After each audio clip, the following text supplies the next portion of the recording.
Hi friends, నేను మీ సత్యాని. ఈరోజు నేను సోయా బాల్స్ మిక్సర్తో కర్రీ చేస్తున్నానండి. ఇది చాలా బాగుంటుంది. మీకు వేడి అన్నంలో వేడివేడిగా తింటే చాలా బాగుంటుందండి. మీకుని ట్రై చేయండి. Thank you. ముందుగా ఒక బౌల్ తీసుకోండి. సోయా బాల్స్ అంటే మిల్ మేకర్స్ నీళ్ళలో నానబెట్టుకొని ఉంచుకోండి. మొత్తం పెనం వేసుకొని అందులో మినపప్పు, ఆవాలు తాలింపు పెట్టుకోండి. అందులోనే ఉల్లిపాయ, నేను 1 కప్పు ఉల్లిపాయలు, 1 కప్పు టమాటా వేసుకొని వేయించుకున్నానండి. ఇలా వేగాక అందులోనే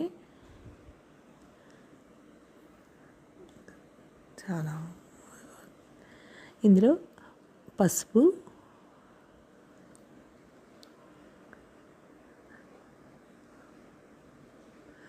టేస్ట్కి తగ్గ ఉప్పు వేసుకొని బాగా కలుపుకోండి. అలాగే కారం కూడా వేసుకోండి. టేస్ట్కి తగ్గ కారం కూడా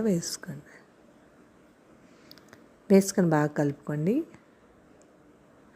అందులోనే మనం ఈ సోయా మిల్ మేకర్స్ ఉన్నాయి కదండి, బాగా పిండిసుకొని అవి కూడా వేసుకొని వేయించేసుకోండి. ఇలాగా వేయించుకొని కొద్దిగా నీళ్ళు, కొత్తిమీర, పుదీనా కలిపి వేసుకోండి. మనం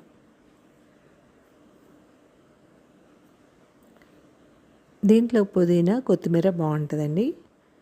ఇలా వేసుకొని బాగా కలుపుకోండి. అంటే మనకు ఎంత క్వాలిటీ కావాలో అంత నీళ్లు వేసుకోండి. నేనైతే ఇలా కొన్ని వేసుకున్నాను. ములిగిన వరకు వేసుకొని మూత పెట్టుకొని ఒకసారి మగ్గనిచ్చాను. అంటే ఉల్లిపాయ అది మనకి మగ్గాలి కదండి, అందుకని ఇలాగ మగ్గనిచ్చాక ఇలాగ ఉడికిపోయాక మనకి చూసారా ఉల్లిపాయ అది ఉడికిందో లేదో ఒకసారి చూసుకోండి. టేస్ట్ దగ్గర ఉప్పు, కారం వేసేస్తే మనకు ఉప్పు ఎంత అయితే కారం కూడా అంత వేసేస్తే ఇంక చూసుకోక్కర్లేదండి. ఈ కూరకి ఎంత కావాలో దానికి కారానికి తగ్గ ఉప్పు కూడా వేసుకోండి. సాల్ట్లు ఒక్కొక్కటి సాల్ట్ ఎక్కువ ఉంటుంది, ఒకటి తక్కువ ఉంటుందండి ఘాటు. దించే ముందు మనం మిక్సర్ ఉంటాయి కదండి, మనకి కొనుక్కున్న మిక్సర్ అవి ఉంటాయి కదా, ఇంట్లో చేసుకుంది ఉన్నా పర్వాలేదు. అలాగా ఇందులో వేసుకొని ఒక్కసారి మగ్గనిచ్చి ఆపేసుకోండి. అంతే, 10 మినిట్స్లో అయిపోతాయండి కూరలు. చాలా బాగుంటుంది. మీరు ట్రై చేయండి. అంతేనండి, ఎంతో టేస్టీ అయినా soya balls mixer curry ready అయిపోయింది. మీరు ట్రై చేయండి. Thank you. సబ్స్క్రైబ్ చేయండి, లైక్ కొట్టండి, కామెంట్ పెట్టండి. బాయ్. Thank you.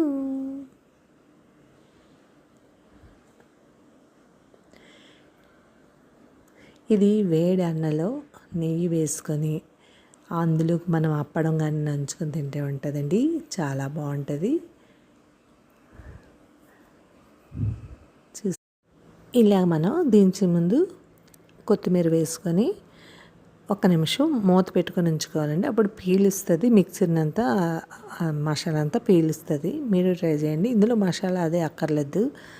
ఉల్లిపాయ, టమాటో ఉంటే చాలండి. అప్పుడు 10 నిమిషాల్లో అయిపోయే కూర అది.